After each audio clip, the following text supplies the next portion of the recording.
realizando casi prácticamente un resumen de todos los temas.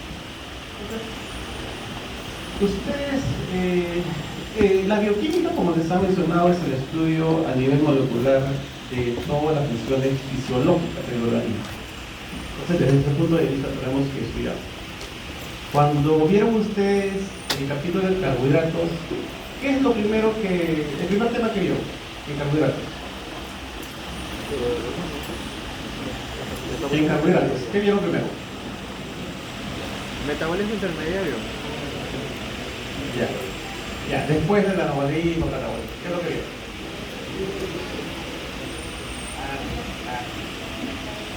Digestión, chicos, digestión. ¿Ya? El proceso de digestión. Ya ustedes han visto por su curso de biología y otros cursos afines que el proceso de digestión es transformar esas moléculas gigantes en moléculas la más simple posible para que estas puedan ser absorbidas y estas puedan transportarse a su destino y ejercer la función. ¿Cuáles son esos macronutrientes importantes de nuestro organismo? Oye, carbohidratos, ¿qué más? Lípidos, lo que estamos estudiando ahora. ¿Qué más? Aminoácidos. Es lo que estudiamos en el curso. Los tres, de cierta forma, cumplen una función primordial. ¿Qué es esa función? ¿Qué se obtiene a través del metabolismo de lo que estamos estudiando? Ya, pero ¿para qué? ¿En qué se va a utilizar? Sobre todo los carbohidratos y también los lípidos. Energía. Nosotros necesitamos 24 horas de energía. Tenemos un metabolismo basal, es decir, mantener las funciones fisiológicas, lo relativo del corazón, la respiración, incluso cuando dormimos, consumimos energía. Y también va a depender mucho de la actividad física que nosotros realicemos. Entonces, esa es la función, digamos, o una de las funciones que cumplen estos macronutrientes, lo cual, como les vuelvo a repetir, necesitan ser degradadas hasta su mínima expresión para que se puedan absorber. Recuerden que los alimentos son una combinación de todo: carbohidratos, lípidos, proteínas, ¿no? Son moléculas gigantescas, son complejas. Solamente que nosotros lo estudiamos de repente por partes, ¿no? Para entenderlo mejor, para que sea mucho más didáctico. Pero en verdad, todo esto ustedes lo van a estudiar mejor de repente cuando hagan la parte de integración, porque ahí sí van a ver cómo es que todas estas funciones se realizan en forma simultánea. Entonces, hoy vamos a ver básicamente lo que es digestión de carbohidratos. Estos son los temas que vamos a ver. Vamos a ver lo que es digestión y absorción de carbohidratos, cuáles son los órganos que participan, cómo es que a partir de esta digestión o este metabolismo de los lípidos exógenos, estamos hablando, ¿recuerdan? Hay una vía exógena, que es a partir de la dieta de alimentos, y hay otra vía endógena, donde la misma célula del organismo produce ciertas sustancias. Y luego veremos algo sobre la formación de los kilomicrobios, ¿no? Recuerden que los lípidos necesitan un transportador para que puedan transportarse por un medio óseo. Justamente una de las lipoproteínas que se producen a partir de la dieta son los kilomicrobios. Vamos a estudiar el metabolismo de estos kilomicrobios y ya en la siguiente clase complementaremos con el estudio de las otras tres lipoproteínas importantes. No, de verdad son muchos más, pero esos son los más importantes. A ver, recordando, el sistema digestivo, ¿de qué órganos está conformado? Empezamos, la parte superior. Boca, ¿qué más? ¿No? Ya, esófago. Es un módulo, ¿no? Pero no cumple mucha función. ¿Qué más? Estómago. ¿Qué más? Páncreas. ¿Qué más? Bueno, el intestino, delgado, grueso. ¿Falta uno más? Ya. ¿Pero dónde se encuentra la vesícula? En el hígado. Cada uno de ellos tiene una función importante en lo que es la digestión de los alimentos. Ya ustedes vieron en el capítulo de carbohidratos que hay una enzima súper importante que es que va a hidrolizar, ¿no?, las grandes moléculas de carbohidratos. ¿Cómo se llama esa enzima? La amilasa. Pregunta de examen. Apunten, pregunta de examen. ¿Cuál es la clasificación de las enzimas que participan en el sistema digestivo? Las enzimas que se encuentran o que participan en la digestión de los diversos alimentos, ¿cómo se clasifican? Recuerden que las enzimas se clasifican en 6 grupos. ¿En cuál de esos 6 grupos se encuentran clasificados? Muy bien, hidrolasas, porque rompen enlaces, introduciendo una molécula de agua. Entonces, cuando ustedes les salen de amilasa, lipasa, colipasa, polipasa, colesterol, etcétera, etcétera, todas esas enzimas que trabajan a nivel del sistema digestivo son hidrolasas. Entonces, la amilasa rompía enlaces alfa 1,4, ¿no?, hasta llegar a su mínima expresión, y luego se producía el proceso de fusión, donde participan también otras enzimas adicionales.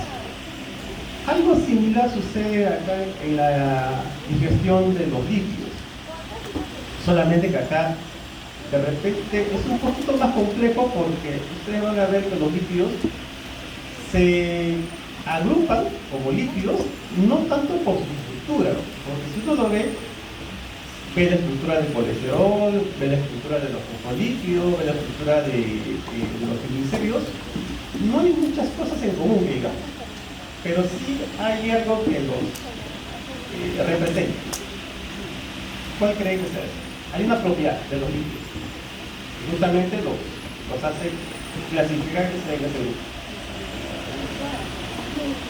Si ustedes cogen vaso, le agregan agua y agregan aceite, ¿se mezclará?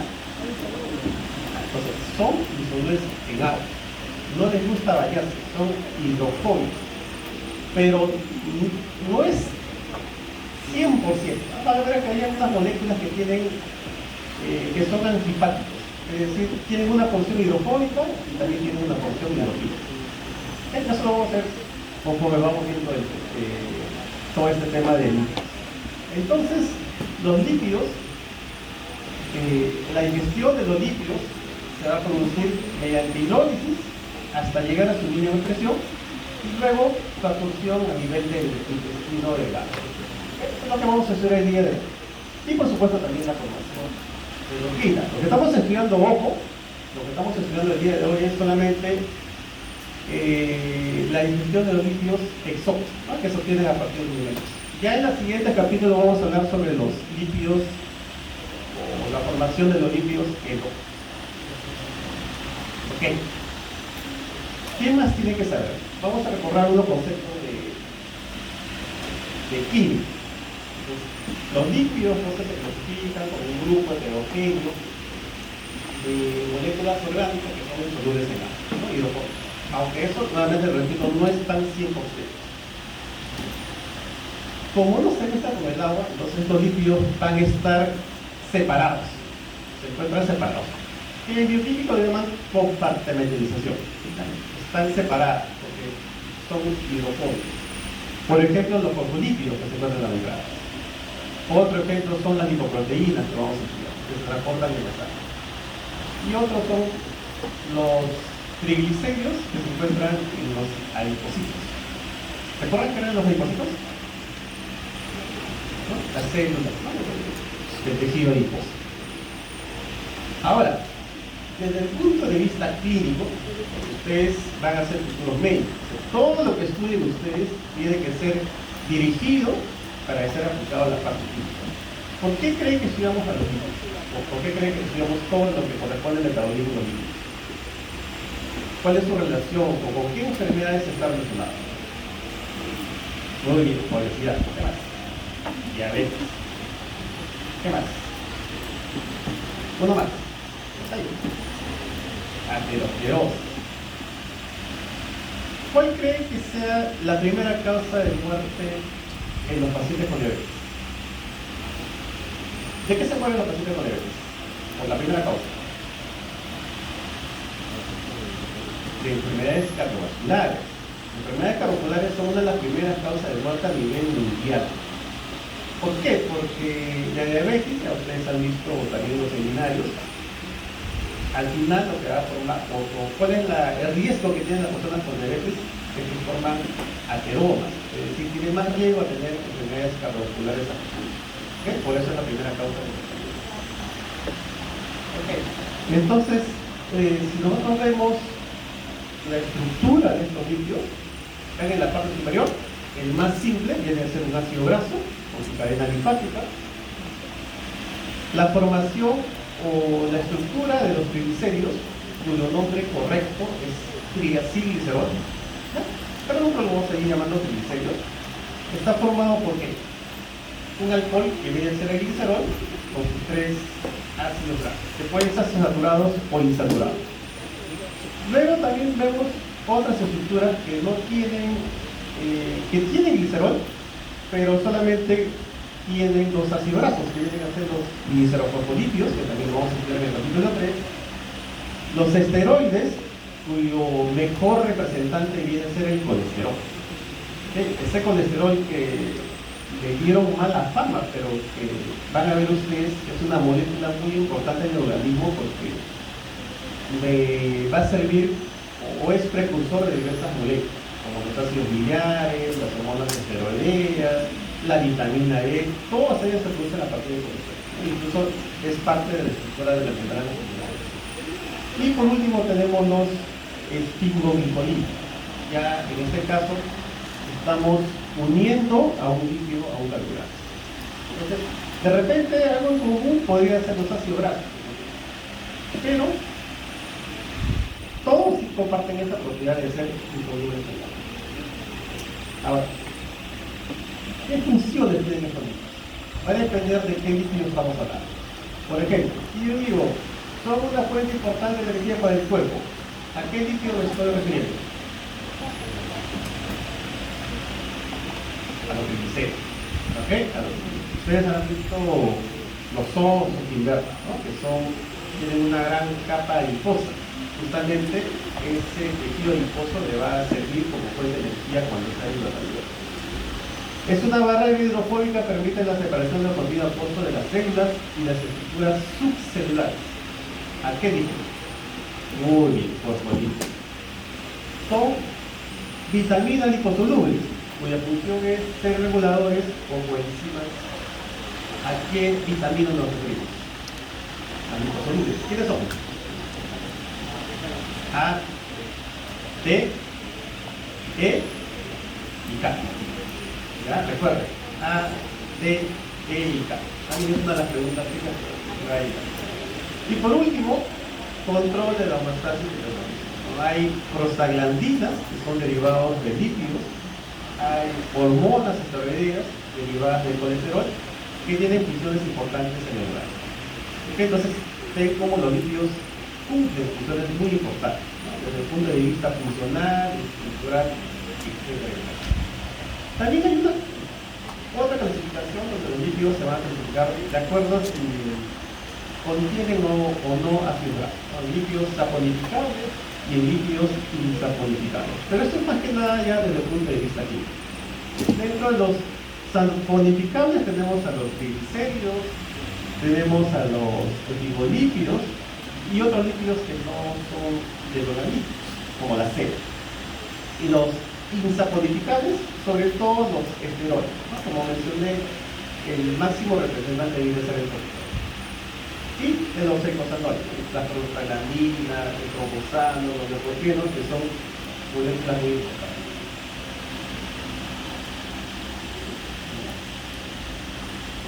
Muy bien, ahora sí, ya conociendo a los lípidos, podemos ir viendo lo que es el proceso de digestión.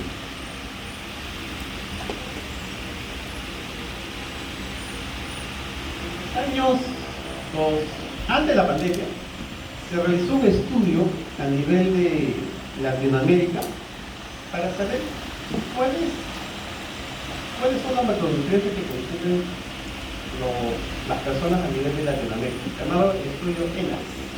Es un estudio, digamos, 1.000, 2.000 personas de cada país se hizo una encuesta bien detallada de qué alimentos consumir. Y se determinó que la población peruana, en promedio, estamos hablando en promedio, siempre se toma representante de todas las regiones, en promedio consumimos 2.000 calorías. Estamos hablando en promedio. De esas 2.000 calorías, 2.030 exactamente, el 22% de esas kilocalorías se obtienen a partir del consumo de líquidos. En otras palabras, consumimos mucho carbohidratos. Y ustedes van a aprender en este curso que a veces van a venir pacientes y decir, pero doctor, si yo solamente consumo carbohidratos, pero ¿por qué sigo subiendo de peso? La respuesta, porque esos carbohidratos en exceso que no consumen, a la larga se van a convertir en grasas, en líquidos. Por eso es que se suele el sobrepeso, la obesidad. Entonces, de todos esos líquidos que consumimos, el 90% de todos esos líquidos de los alimentos son triglicéridos. Por eso es que se estudia de repente un poquito más a los triglicéridos, porque gran parte de lo que consumimos vienen a ser estos líquidos. Y los otros líquidos serían el colesterol, los líquidos y los ácidos grasos no esterificados, ¿no? Que son los ácidos grasos libres. ¿Qué alimentos les creen que contengan líquidos? ¿Qué alimentos?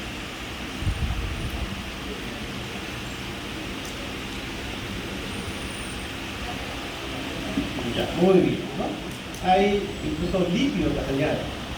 Entonces, por ello tenemos el aceite, las carnes, etc.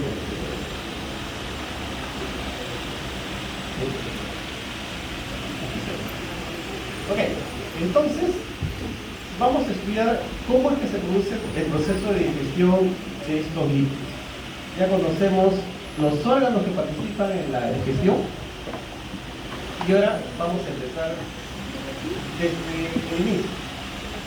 Cuando nosotros consumimos alimentos, en el caso de la digestión de los carbohidratos, ¿dónde se iniciaba la digestión?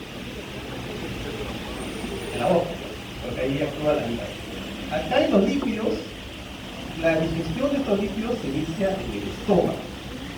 Existen lipasas, dos lipasas, una que es producida por las glándulas salivales y otra que es producida a nivel gástrico.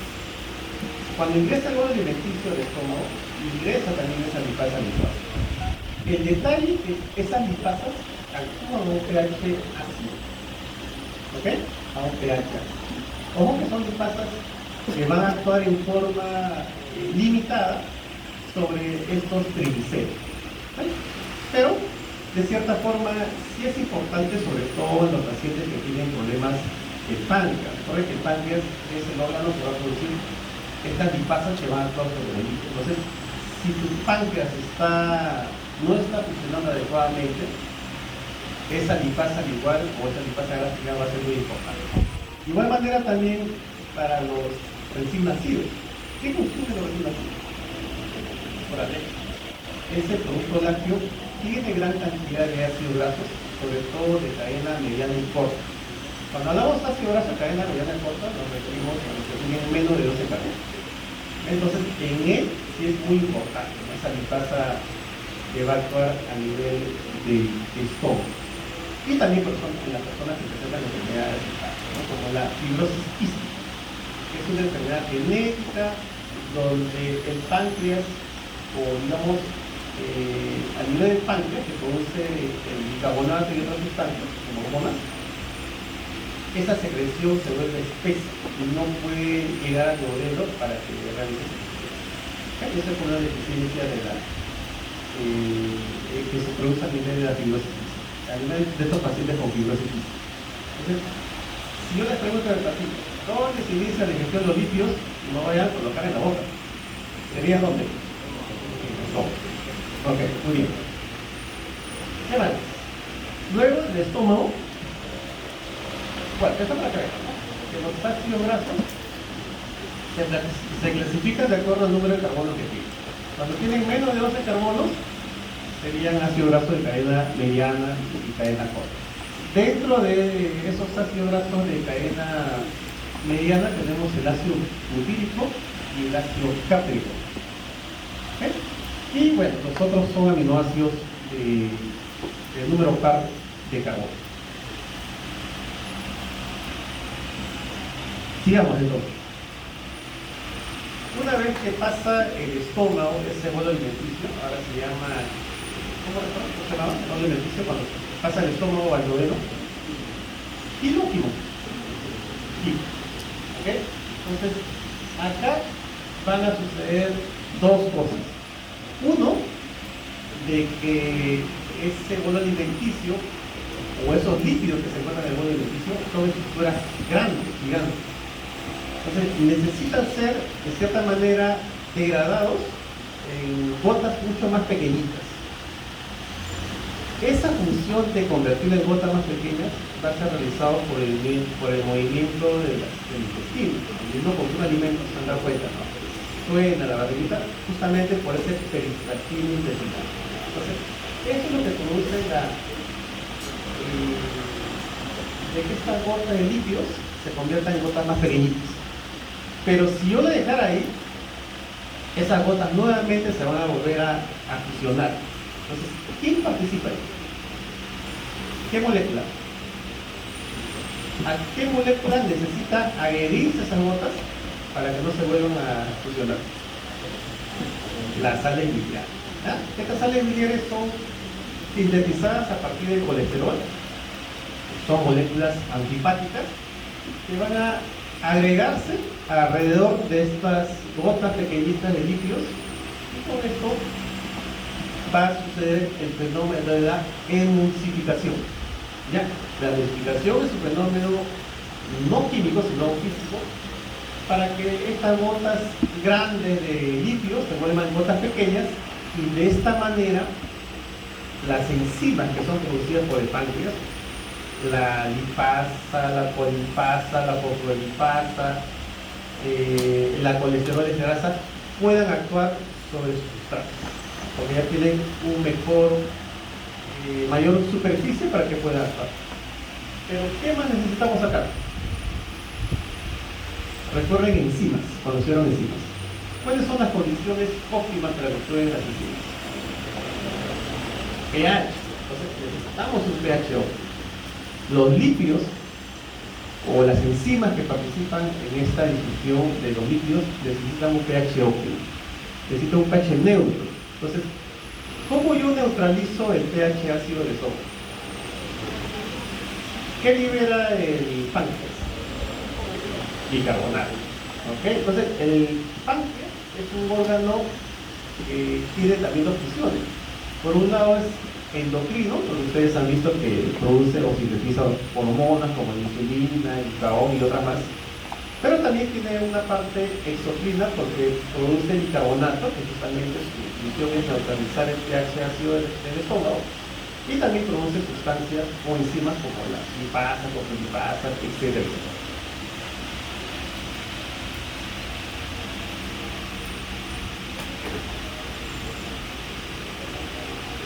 Oye, algo más sobre el sales biliares. Son producidas en el hígado y almacenadas en la vesícula biliar. No se van a equivocar acá, porque a veces en el examen le colocan. ¿Son producidas en la vesícula biliar? Falso. Son producidas en el hígado. Las vesículas biliares solamente le sirven como un almacén para estas sales biliares. Son derivados del colesterol, tienen una zona hidrofóbica, otra zona hidrofílica, por eso se llama antipáticos. Tienen una estructura esteroidea, ¿no? los anillos de colesterol, y están unidas a dos aminoácidos, a la glicina y a la taurina. De esa forma le da mucho más propiedad de emulsificar al grano. ¿Okay? Esto lo van a ver con mucho más detalle cuando vean la parte de síntesis de colesterol. Ahí tienen un ejemplo. Esta es una sal biliar, que es el ácido glucocólico. Tiene la parte del ácido, que es el ácido fólico, unido a una molécula que sería la glicina, ¿no? Que le da esa mayor propiedad de emulsificar a los lípidos de la dieta. Ok, entonces ya tengo a mi bolo alimenticio en el duodeno. Ya mi páncreas ha secretado su bicarbonato. Ahora sí, las enzimas que son producidas por el páncreas también van a poder actuar adecuadamente. Son básicamente tres enzimas. La primera de ellas es la lipasa. La lipasa va a actuar sobre los triglicéridos. Recuerden que todos son hidrolasas. Va a romper estos enlaces éster, ¿no? Imagínense algún triglicérido como si tuviera tres bracitos. Lo que hace esta lipasa es romper los brazos estrechos, ¿ya? Y queda la del medio, quedando de esa manera como producto de esta actividad enzimática en dos monoacilglicerol y dos moléculas de ácido graso. Pero hay un pequeño detalle, que esta lipasa, para que pueda actuar sobre las micelas que se han formado, necesitan, o mejor dicho, son inhibidas por las sales miliares. Entonces, para que haya una especie de anclaje a estas micelas, va a necesitar de una molécula o de otra enzima que es la colipasa. Entonces, acá prácticamente participan dos enzimas, la lipasa junto con la colipasa. En el caso del colesterol, el colesterol que uno consume en los alimentos, el 15% está unido a ácido graso.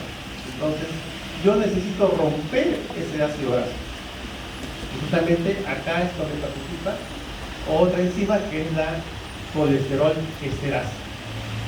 ¿Ok? Sería la segunda enzima. Y también uno consume vino. Acá hay otra enzima que viene a ser la fosfolipasa A2, que también rompe el ácido graso y de esa manera forma dos isofosfolípidos. Entonces, en resumen, para poder hidrolizar a los lípidos en general, necesitamos tres enzimas. Uno, ¿qué es? Lipasa, con su colipasa, no se olviden. Dos, fosfolipasa 2. Y tres, la colesterol esterasa. ¿Ok? Ahí tienen, ¿no? En la parte superior vean la gota gigante de líquido que se ha convertido en gotas pequeñitas por el peristaltismo intestinal, por el medio intestinal, y luego alrededor de esas gotitas pequeñitas se ha cubierto por sales biliares, ¿no? Para que eviten su cohesión. Esto lo vamos a ver ahorita, un video para que tengan un mejor panorama.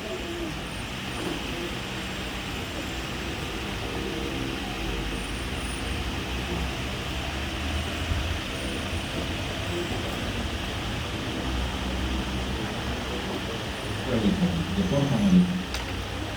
La digestión de los lípidos en el adulto se realiza de forma molecular en el intestino delgado. La fracción lipídica que se vacía desde el estómago, grasa de grasa, es solucionada por las sales biliares presentes en la líquida renal, formando gotículas de alrededor de 1 micra de diámetro, lo que aumenta de forma dramática la superficie de absorción de la vitamina. El páncreas respeta la líquida renal lipasa, colipasa o colipasa A2 y colesterol esterasa. Para evitar la inhibición, la lipasa, unida a la colipasa, hidroliza los diacilglicéridos, dando como producto de la digestión ácidos grasos y dos monoglicéridos.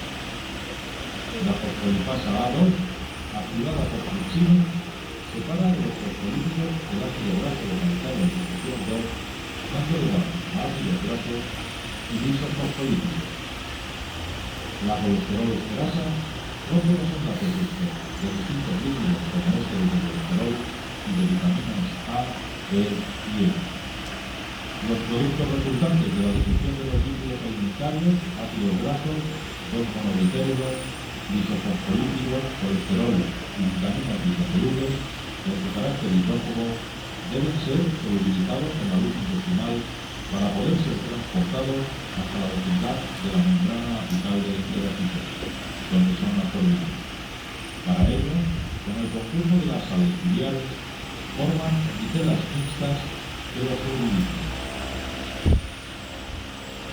Ok, entonces ya tenemos ahora formado las micelas mixtas. están formados por estas sales miliares juntos con los productos de la actividad enzimática. Ahora sí, ya estos lípidos que se les ha convertido en moléculas mucho más pequeñas pueden ser absorbidos a nivel del intestino. Esto para que vean las actividades de las enzimas que mencionábamos: la lipasa, la colesterol esterasa y la fosfolipasa.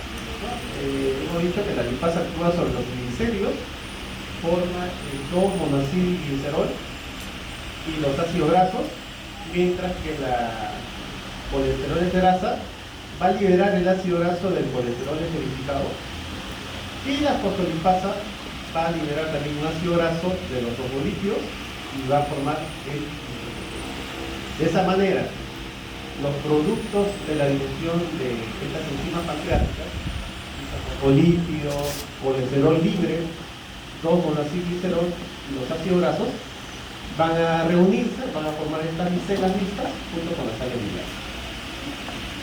De esta manera, recién pueden ser absorbidas a nivel intestinal. ¿Cuál es la segunda porción del intestino?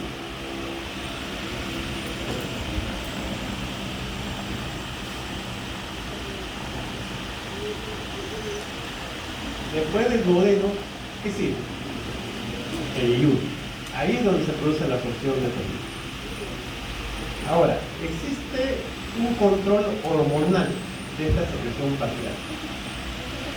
Ojo acá, hay dos hormonas que regulan esta actividad enzimática del páncreas.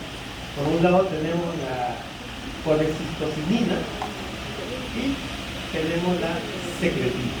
Cada uno de ellos son estimuladas cuando uno consume alimentos. Son producidas ambas por las células intestinales, ¿no?, por los enterocitos. La secretina lo que va a hacer es estimular al páncreas para que produzca bicarbonato. Esa es la función de la secretina. Mientras que la colecistocinina lo que va a hacer es estimular, va a contraer la vesícula biliar para que se libere la bilis. Recuerden que la bilis es una mezcla, ¿no?, de sales miliares, fosfolípidos, colesterol. Pero además va a inducir al páncreas para que libere las enzimas que estamos hablando. Ahí tienen ustedes una gráfica donde vemos la participación de estas dos enzimas, de estas dos hormonas, la secretina y la colecistocinina. Ojo acá que también generalmente es una pregunta de examen. Recuerden entonces, lo que hace la secretina es inducir la liberación de pancreatina y la de, estamos hablando de la parte de bicarbonato, y la otra hormona, la colecistocinina, la liberación de bilis y también la liberación de las enzimas pancreáticas. Muy bien, entonces ahora ya tenemos nuestra micela mixta, estos productos de la digestión de las enzimas pancreáticas ya pueden ser absorbidos. Lo importante es que ustedes sepan que el organismo es un excelente reciclador. Casi todo lo que se degrada se vuelve a usar. Y un ejemplo son las sales biliares. Esas sales biliares que formaron las micelas mixtas van a ser reabsorbidas. Van a ser reabsorbidas a través del intestino, se transportan en la sangre y regresan hacia el hígado. ¿Okay? Esa reabsorción de las sales biliares, el 95% de esas sales biliares se reabsorben, se denomina circulación enterohepática. Esto, circulación enterohepática de las sales biliares. Esto también generalmente es una pregunta de examen. Las sales biliares, una vez que cumple su función, cierta parte de ellas van a ser degradadas por la bacteria y se van a convertir en sales biliares secundarias, los cuales, junto con las sales biliares primarias, van a regresar hacia el hígado para volver a ser utilizadas. Este es un dibujo, este es un esquema de cómo estas micelas, lo que se encuentran en la parte superior, que contienen los productos de la digestión enzimática, van a ser absorbidas por el enterocito. Ya, este es un enterocito. Vean cómo ahora sí estos lípidos pueden ingresar en forma libre a los enterocitos. ¿Okay? Aunque ahora con los últimos estudios se ha visto que sí existe también un transporte activo. Ya, pero bueno, lo vamos a dejar todavía con un transporte pasivo por simple difusión. Desde acá, algo importante. Los ácidos grasos de cadena corta y mediana no necesitan formar micelas. Estas se van a absorber en forma directa. ¿Ok? Tengan cuidado ahí. De repente que en el examen le pueden preguntar, ¿los ácidos grasos de cadena mediana y corta forman micelas? ¿Verdadero o falso? Falso. Se absorben en forma directa.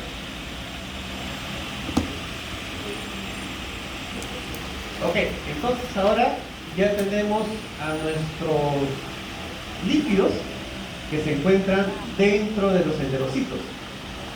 Pero estas estructuras nuevamente van a ser, o nuevamente se van a formar estos ácidos grasos, se van a juntar nuevamente con el 2-monacilglicerol y van a formar triglicéridos.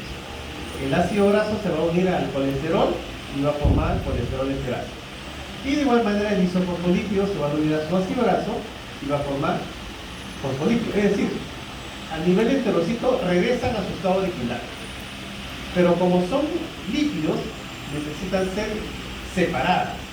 Entonces, por eso es que se forman los kilomicrones. Los kilomicrones son lipoproteínas en cuyo núcleo vamos a encontrar estos lípidos. Y alrededor de estos kilomicrones se van a agregar los fosfolípidos. Y con unas proteínas características a cada una de ellas.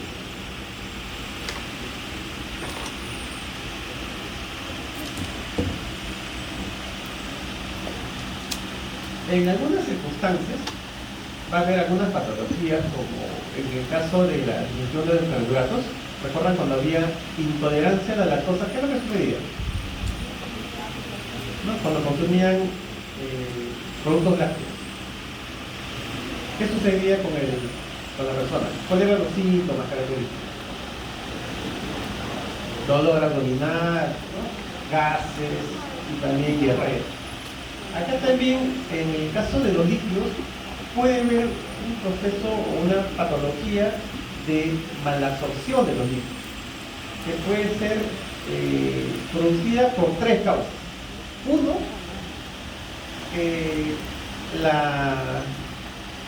el paso de la bilis, ¿no? Los conductos biliares están obstruidos. Un ejemplo clásico vienen a ser los cálculos biliares.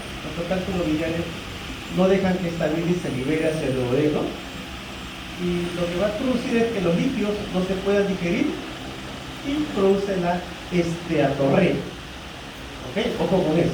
La esteatorrea son las heces que tienen gran cantidad de líquidos. Son heces malolientas que flotan en el agua, porque recuerden que no se pueden meter en el agua, y es característica de esta persona con mala absorción del líquido. La segunda causa es que el páncreas no esté funcionando adecuadamente, o existe una solución. Imagínense que el paciente tenga un cáncer de páncreas. Entonces, esas enzimas que necesito para la digestión de los lípidos no van a poder actuar sobre los lípidos. Y los lípidos se van a eliminar por la heces. Otra causa de esteatorrea. La tercera causa es que estas células intestinales, los enterocitos, tampoco estén funcionando adecuadamente. Es decir, no existe una adecuada absorción de estos lípidos. Y por lo tanto, estos lípidos también se van a eliminar por las heces. Entonces, son las tres causas de esteatorrea. Bien, vamos a ver el segundo video para que vean cómo se produce el proceso de absorción de estos lípidos.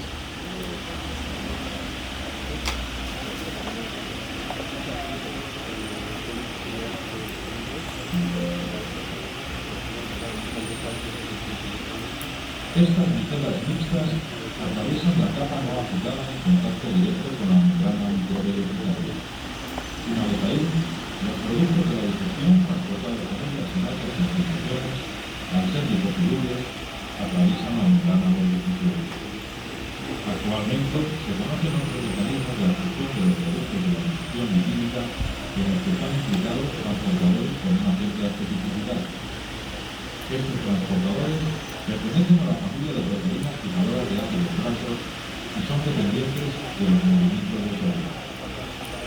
Una vez dentro del intersticio, todos ellos, unidos a proteínas, son transportados hacia los vesículos del plástico liso, donde tiene lugar la resíntesis, formándose de nuevo diacilglicéridos, fosfolípidos y ésteres de colesterol. Todos estos lípidos se unen a apoproteínas, ApoB, C y A, formándose los kilometrones que por expositosis salen del enterocito y entran al capilar linfático. Los ácidos grasos de cadena corta y media no tienen que ser solubilizados por las mecenas y atravesan la membrana enterocitaria, siendo liberados a la sangre directamente.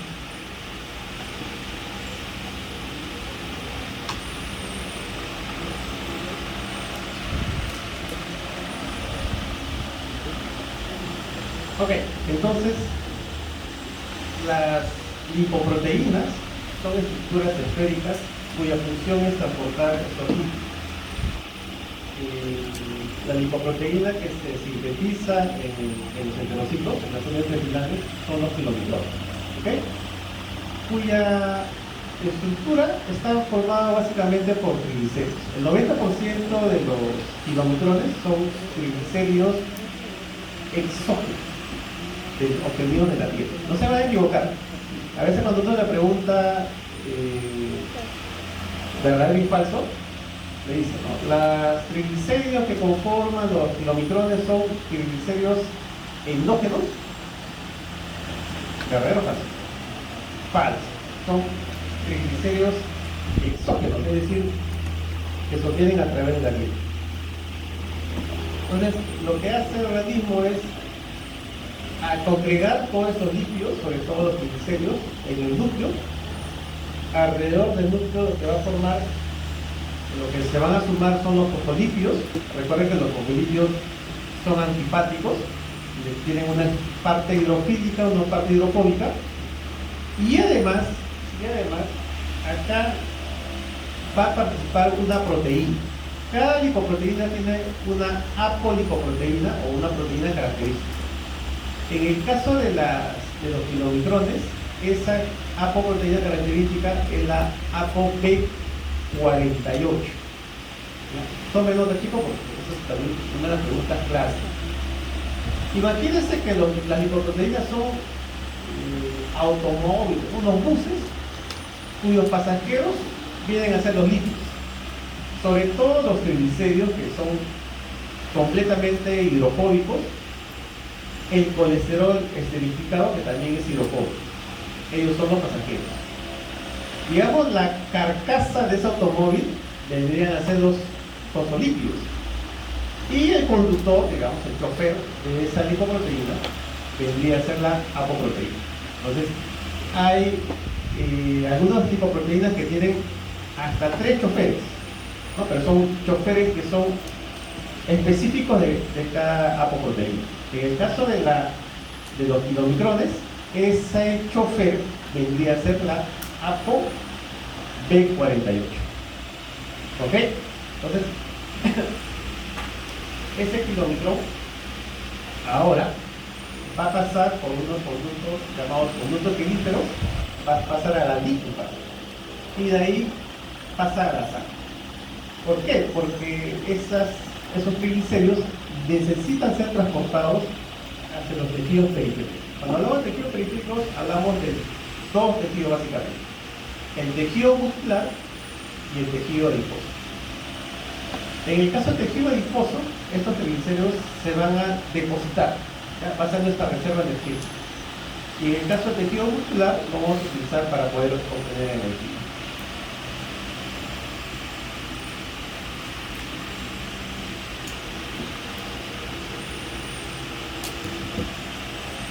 Esta es una estructura de una lipoproteína.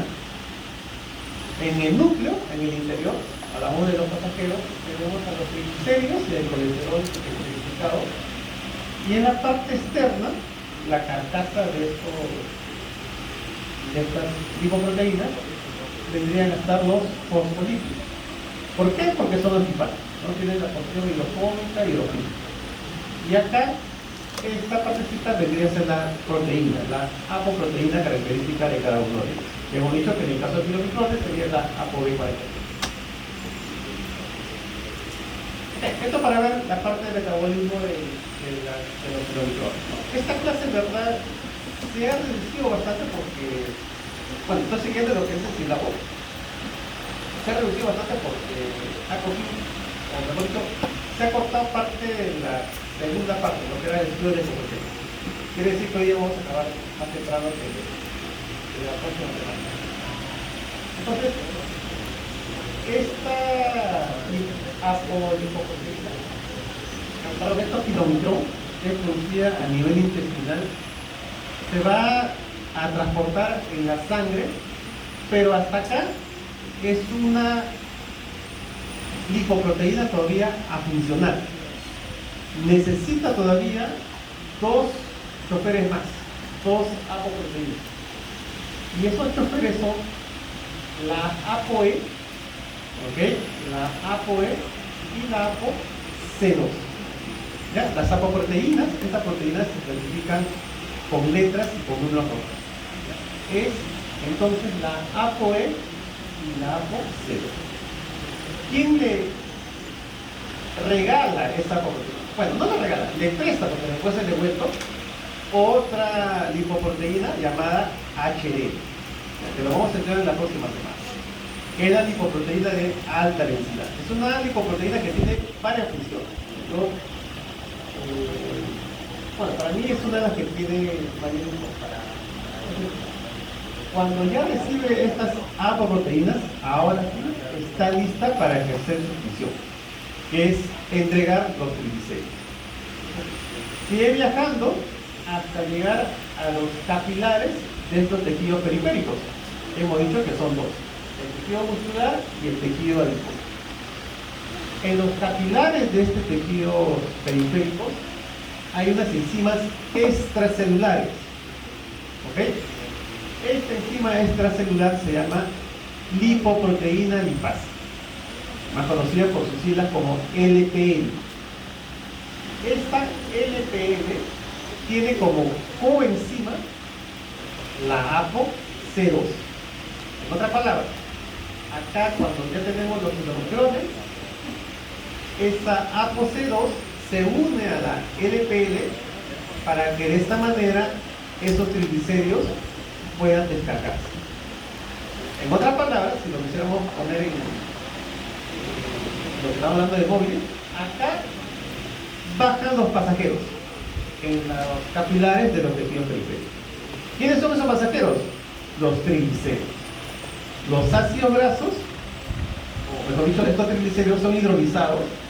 Los ácidos grasos van a descargarse en el tejido adiposo para tenerlo como reserva energética, mientras que en el tejido muscular, ya sea cardíaco o tejido muscular periférico, estos ácidos grasos me van a servir para obtener energía.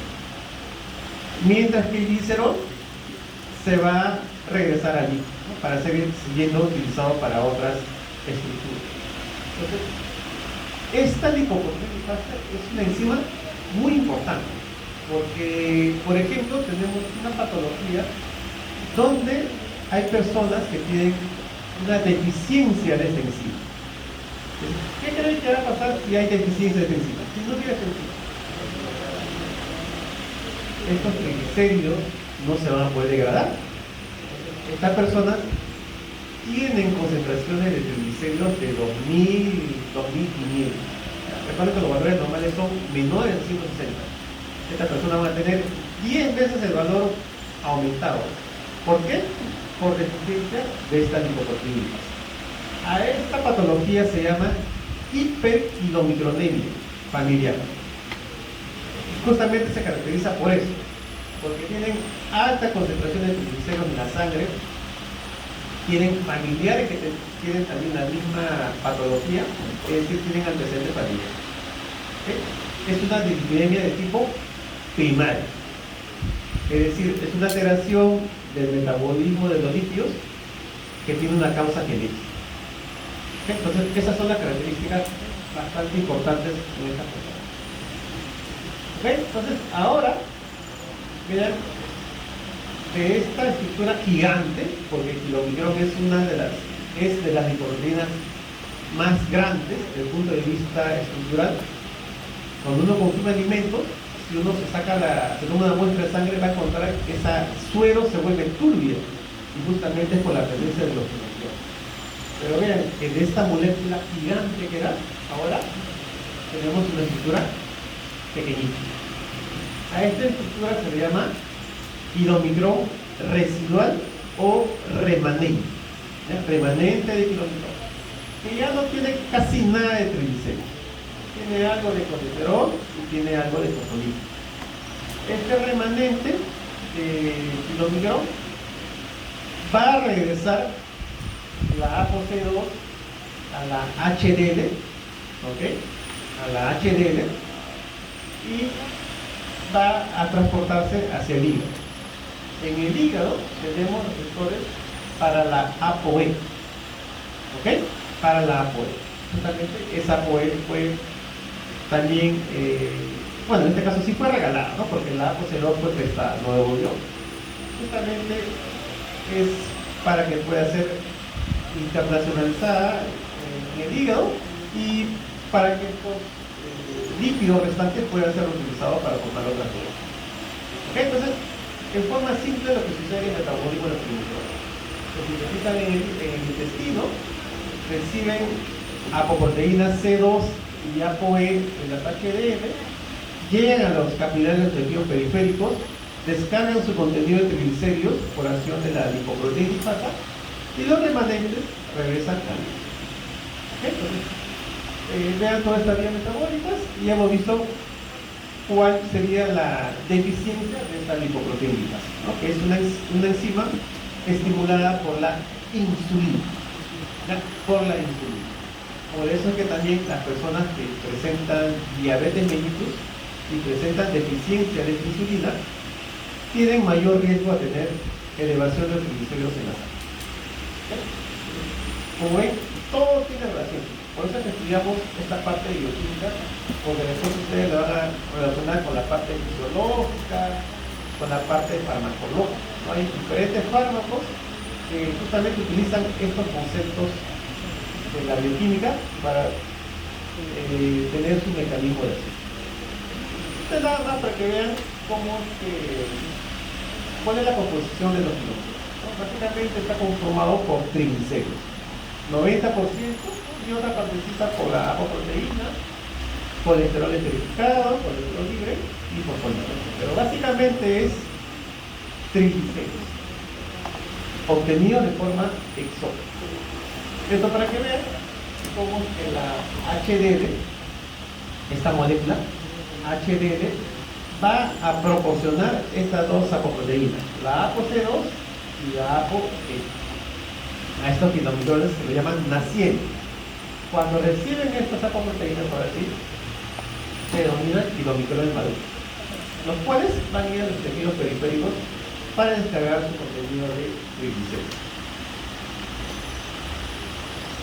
Bueno, esto es lo mismo, en forma también resumida, lo mismo que acabamos de ver, cómo es el metabolismo de los kilomicrones. Esto lo voy a subir en el aula virtual. Es un mapa conceptual de lo que acabo de ver con respecto a la ingestión y absorción de los líquidos y también la formación de los kilomicrones. ¿Okay? Vamos a ver. De repente, como tenemos tiempo, podemos hacer un tabú, ¿ya? Para que vean más o menos cómo podría ser la pregunta, ¿ya? Pero antes de ello,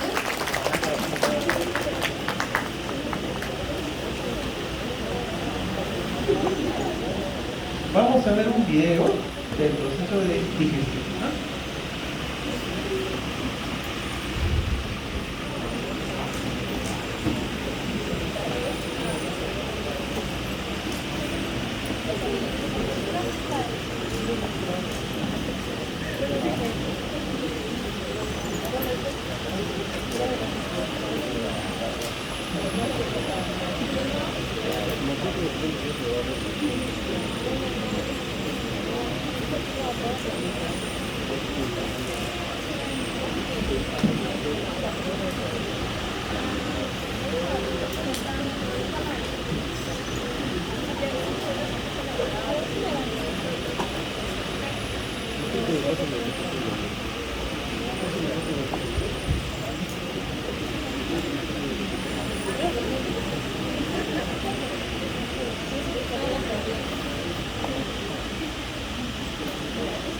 Ya, este es un video, entonces vamos a ir cortando para... En verdad es sobre todo el sistema digestivo, tanto de los aminoácidos, carbohidratos y lípidos, ¿no? Acá vamos a ver las partes de los sistemas digestivos, todos los órganos que conforman, lo que acabamos de ver hoy día, el páncreas, el estómago, el hígado, cada uno de ellos con su respectiva función. Y también, por supuesto, la boca, ¿no? Con sus glándulas salivales que producen esta enzima que es la amilasa. Ahora, cuando nosotros consumimos alimentos tenemos poco tiempo en la boca, por eso es que la amilasa actúa solamente en algunos segundos en la boca, ¿no? Por eso la acción de esta amilasa salival es mínima. Esto lo vieron ustedes en el tema de carbohidratos. La amilasa que actúa sobre estos carbohidratos rompiendo los enlaces alfa 1 4, ¿no? Los enlaces glicosilíderos. De tal manera que al final vamos a obtener algunos oligosacáridos, disacáridos y algunas estructuras que todavía tienen enlaces alfa 1 4. Entonces, el bolo alimenticio baja. Esto para que vean que todo el tubo digestivo tiene una musculatura. Justamente esa musculatura es la que permite este movimiento. El peristaltismo intestinal tiene una función importante, ¿no? Porque es como si fuera licuadora, ¿no? Este bolo alimenticio lo va a, de cierta manera, lo va a remover para que estas estructuras puedan ser digeridas en forma mucho más fácil por las enzimas. Entonces, vean esa musculatura, vamos a adelantar.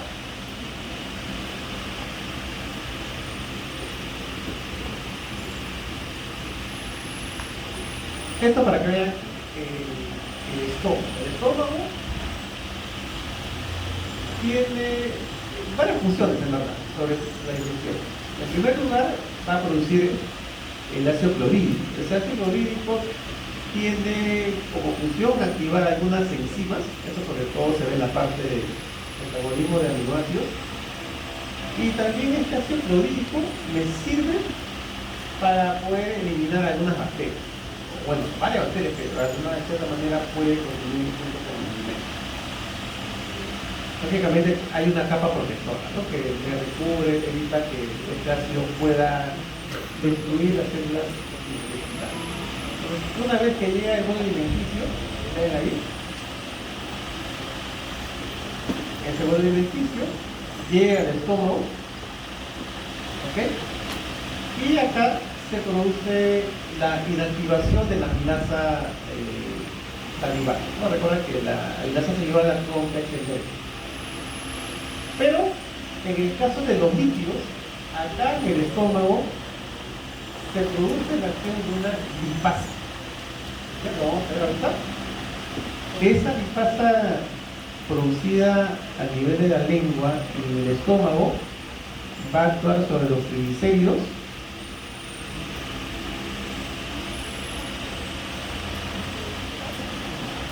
Ahí tienen. Lo de amarillo son los triglicéridos con sus 3 ácidos grasos. ¿Okay?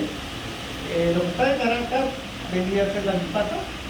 Lo que va a hacer es romper ese enlace y me va a liberar los ácidos grasos. ¿Ya? Si lo quisiéramos ver en forma, digamos, más didáctica. Acá se está liberando un ácido graso. Bueno, acá lo han colocado como si liberara solamente un ácido graso, pero en verdad libera 2 ácidos grasos. Una vez que ya pasa por el estómago, también existe un peristaltismo a nivel del estómago. Este bolo alimenticio ahora pasa a la primera porción del intestino, que viene a ser el duodeno. ¿Ok? Vean entonces, en el duodeno van a suceder dos cosas: que se sigue produciendo el peritactismo, pero además necesitamos que esos líquidos se multipliquen. Para eso, entonces, necesitamos las series lineares. Y además necesitamos la secreción pancreática para tener el pH neutro, el cual es el óptimo para que estas enzimas pancreáticas puedan actuar.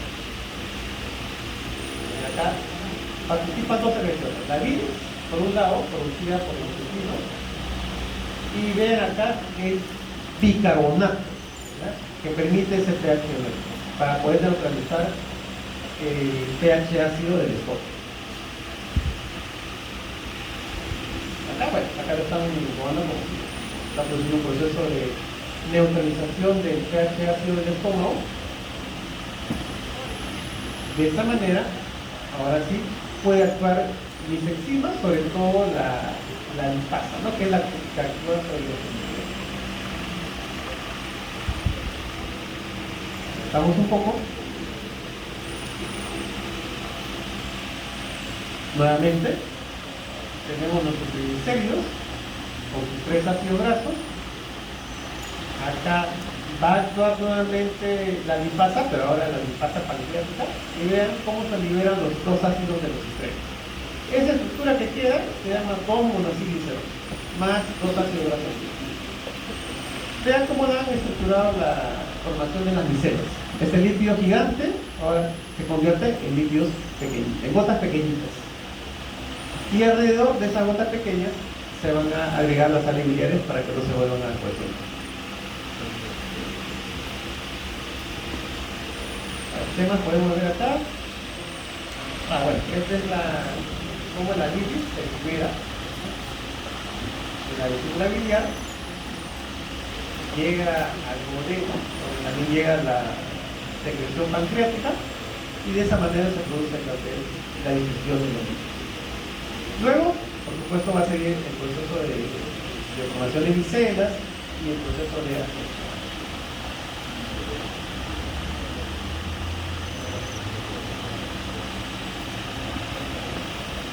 Esto para que vean que a nivel del intestino delgado existen estas enterocitos que tienen estas vellosidades que le dan una mayor superficie para que tengan una mejor absorción. Y acá vemos también cómo es que se produce la absorción de estas micelas, ¿no?, de los lípidos que se encuentran dentro de la micela. Hay todo un sistema llamado pilífero. Vean cómo se produce la absorción, a través del cual va a llegar a la linfa, y de la linfa estos lípidos o estas kilomicrones van a llegar hasta la sangre para que puedan ser transportados a los diferentes tejidos líquidos. Hay sustancias que pueden ser transportados en forma libre, como la glucosa, no necesita un transportador. Pero hay otras sustancias como los lípidos que sí necesitan un transportador. Y esos transportadores serán las lipoproteínas.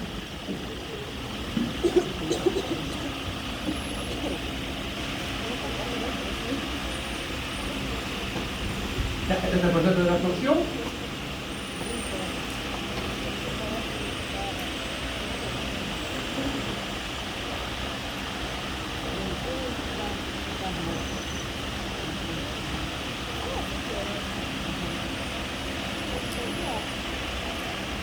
Ya, bueno, hasta acá, chicos. Ya, entonces empezamos con el cálculo.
Ya, como es un carpool gratuito, creo que solamente pagarías participantes.